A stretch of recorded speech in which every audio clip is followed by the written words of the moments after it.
Today we're going to be talking about how you can get perfect running mechanics. Now we're going to be breaking up your running mechanics into 4 separate parts. The first part we're going to discuss is probably the most important part, and that is going to be your stride. So anytime that you stride and you take a stride out when you're trying to run fast, you want to try to get to a 90-degree angle with your leg. A lot of guys will be at like almost this like slight 45-degree angle, almost like their knee facing down. You want to be at a 90-degree angle, perfect angle here with your ankle flex. They call that dorsiflexion. So you got plantar flexion where your toe is facing down, and you have dorsiflexion where your toe is facing up. Now, why do you want to be in this position? So you want to be in this position because that knee drive, getting up to that 90-degree angle, is going to help you take longer strides, which will help you ultimately run faster. But also think about this, when you strike the ground, that also has an element of the stride. So a lot of guys, they'll be here, but they'll strike the ground almost behind themselves, which causes these like long strides, almost like they're doing a butt kicker, and that's not the fastest way to move from point A to point B. Now, a lot of guys, what they'll do is they'll raise up, but they will strike too far out in front of them, and that will take their ankle out of that dorsiflexion, put them in plantar flexion, and they won't be able to drive up and shoot up to their next stride. Because when you strike the ground, you want to try to stay on the ball of your foot and shoot right back up to 90 degrees. And we're going to talk more about that as that video goes on. So you want to get up to 90 degrees, keep that ankle flexed, but you want to strike right underneath you and shoot right back up with my opposite knee driving to that 90-degree angle. Now, as athletes, we are constantly training on the field, in the gym, doing speed workouts, doing positional workouts, and your body can get very run down. If you don't take your recovery serious, you are not going to make the same types of gains in the gym and on the field that you would if you took your recovery serious. So if you guys check out that very first link in the description below, you can get our AG Labs new recovery powder. It has all 9 essential amino acids and 5 different electrolytes to help you with hydration, to help your muscles recover faster and speed up the ultimate recovery process and growth process in your body. So guys, if you use the promo code FIRST15 at checkout, FIRST15, FIRST15 at checkout, you get 15% off our recovery blend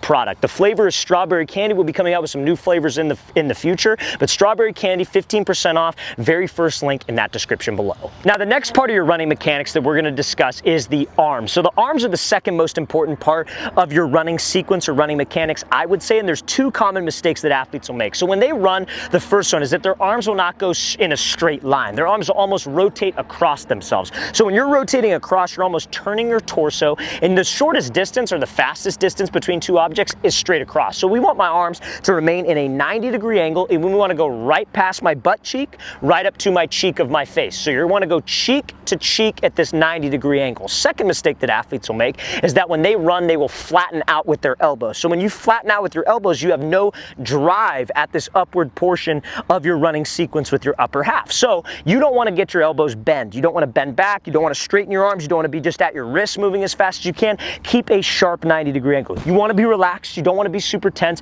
but 90 degrees right past your pockets, right up to your cheek. Now, the other thing is pretend that your shoulder on this, to help you with this, kind of think about it a little bit better, pretend your shoulder is one of those big clocks that sways back and forth. So if your shoulder is one of those big clocks, you're here. Swing at the shoulder. That is going to get you that perfect 90 degree, and it's right past your pockets, right up to your cheek. Now, the next part of your running mechanics that we're going to discuss is going to be the foot strike. So how should your foot be striking the ground? So a lot of young athletes run insanely flat-footed. When they strike the ground, it's almost like their heel is making contact with the ground first. They're running and they're here. And when you're flat-footed and your weight is distributed more on the heel of your foot, it is hard for us to drive up and get to that 90-degree stride position. So the foot strike will tie into the stride. So what part of your foot should always hit the ground? You want to strike up and the ball of your foot wants to hit the ground. You don't want to be on your tippy toes, because usually that means that you are overextending or striking a little bit underneath you as well. So you want to try to stay on the ball of your foot. Ball of the foot is the most explosive part of the foot. It's the fastest part of the foot, and that can shoot your knee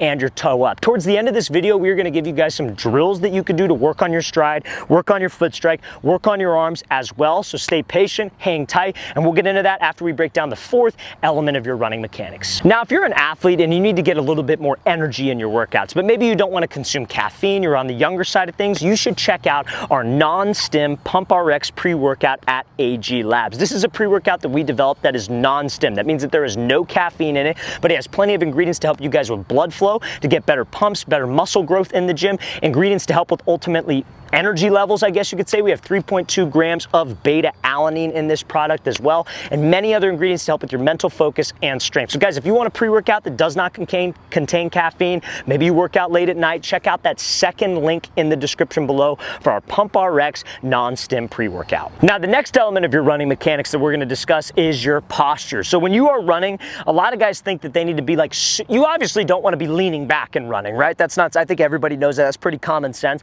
But a lot of people try to stay super powerful and they lean almost to where their chest is past their toes. But what that's actually going to do is limit your stride length, and you're not going to be able to get your knee up and your toe up to that dorsiflexion position. So where you want to be is you honestly just want to be like straight up and down. That's like top speed mechanics, I would say. You don't want to be leaning back, but you want to be straight up and down, and I would say try to keep your chin down. If you can keep your chin down and keep a like just straight up and down posture, you're going to be able to get full stride, be able to stand up and actually run and not be too far forward to where it limits your stride length. Now, like we mentioned earlier in this video, what are some things that you can do to work on these elements of your run game? So first things first, any type of footwork drill, foot strike drill where you are focused on not letting your heels touch the ground is going to help tremendously with your foot strike, right? So like, let's say you're doing like an agility ladder, for example. If you do that agility ladder, but you're never letting your heels touch the ground, that is a great thing you could do to work on building muscle memory with your foot strike. Another thing that you could do, let's say we got this fence right here. This could work on your stride length. So you're gonna stand, you're gonna lean up against this fence,